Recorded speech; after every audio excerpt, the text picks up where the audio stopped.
এবং আমাদের আছে সিস্টেমকে পরিষ্কার পরিচ্ছন্ন করতেই হবে। এটা ফার্স্ট এরকম এক্সারসাইজ হয়েছে আমাদের গোটা কান্ট্রিতে कि আমরা করতে হচ্ছে because of the peculiar circumstances.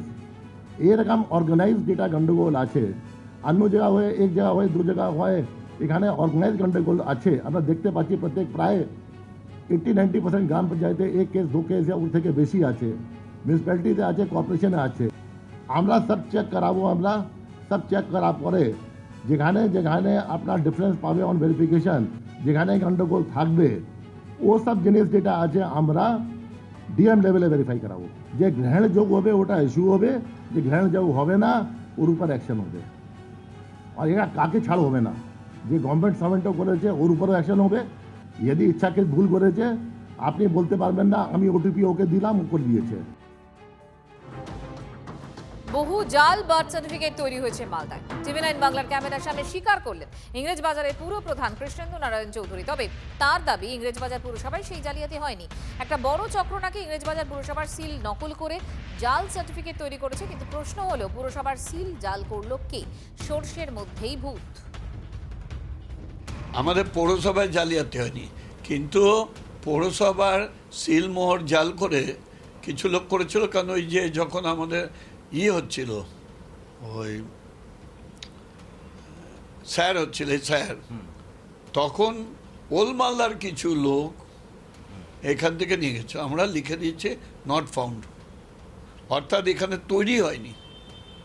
Same জিনিস কোথাও জাল করেছে, জাল করে নিয়ে আসছে। মানে এখানকার সিল, মানে এই পুরসভার সিল, পুরসভার সিল নকল করেছে, সব কিছু নকল করেছে।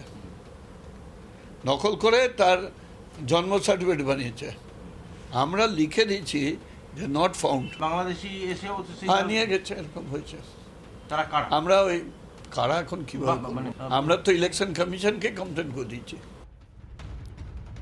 ইংরেজবাজার পুরসভা থেকে জাল সার্টিফিকেট ইস্যু হয়েছে।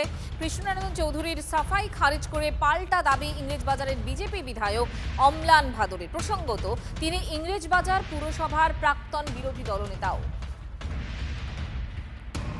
মালদা জেলায় বহুদিন ধরে অ্যাক্টিভ আছে, সেটা অঞ্চলেই হোক সেটা পৌরসভাই হোক। আমরা পৌরসভা থেকেও দেখেছি বহু জাল সার্টিফিকেট এখান থেকে ইস্যু হয়েছে। এখন সেটা তদন্ত সাপেক্ষ ব্যাপার। পৌরসভা দিয়েছে না জাল সার্টিফিকেট তৈরি করে যে চক্র, সেই চক্র এটা কাজ করেছে, সে তদন্তে জানা যাবে। তদন্ত চলছে, তদন্তের রিপোর্ট কী আছে তার জন্য আমরা অপেক্ষা করব।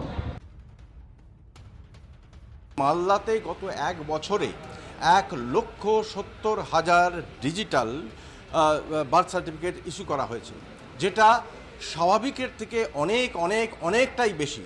এবং শুধুমাত্র রাজ্যের মধ্যে সেই অস্বাভাবিক এই যে বার্থ সার্টিফিকেট ইস্যু করা নিয়ে ইতিমধ্যেই তদন্তের নির্দেশ দেওয়া হয়েছিল আগেই। এবং এখন এই মুহূর্তে মালদা ইংরেজবাজার পুরসভাতে এই তোমাকে প্রথমে দেখা যে এই ঘরে রীতিমতো সিজ করা হচ্ছে সমস্ত বিষয়গুলোকে। কারণ হচ্ছে যে এখানে দেখা যায় এখানে পুলিশ ইতিমধ্যেই সে সমস্ত যেগুলো এই যে বার্থ সার্টিফিকেট যেগুলো ইস্যু করা হয়েছে এই সমস্তই কিন্তু পুলিশ এখন এই মুহূর্তে সিজ করছে। এবং পাশাপাশি এইগুলো নিয়ে তারা খতিয়ে দেখবে যে এর মধ্যে জালিয়াতি আদৌ কতটা আছে। দেখছে কি দেখছে, মানে সিজ না, রেকর্ডগুলো দেখছে। মালদা জেলা হচ্ছে ভারত বাংলাদেশ সীমান্তে এবং সেখানে গরমিল ম্যাক্সিমামভাবে দেখা গেছে, বিশেষ করে ইংরেজবাজার ছাড়াও কালিয়াচক, রতুয়া, হরিশ্চন্দ্রপুর এই সমস্ত ব্লকগুলোতে সবথেকে বেশি। কালিয়াচকেই ইস্যু হয়েছে এক বছরের মধ্যে 38,000, যেটা অস্বাভাবিকের থেকে বেশি, মানে স্বাভাবিকের থেকে বেশি। এছাড়া যেটা আরও উল্লেখযোগ্য যে দেখা গেছে যে সমস্ত ইস্যু করা হয়েছে বার্থ সার্টিফিকেট সেগুলো বিভিন্ন অফিস থেকে, বিশেষ করে পুরসভা হোক বা পঞ্চায়েত দপ্তর, সেখান থেকে কিন্তু সেই মানে ফাইল উধাও হয়ে গেছে। এবং দেখা গেছে যেগুলো ডাটাগুলো ছিল সেগুলো ডাটা একেবারেই গায়েব।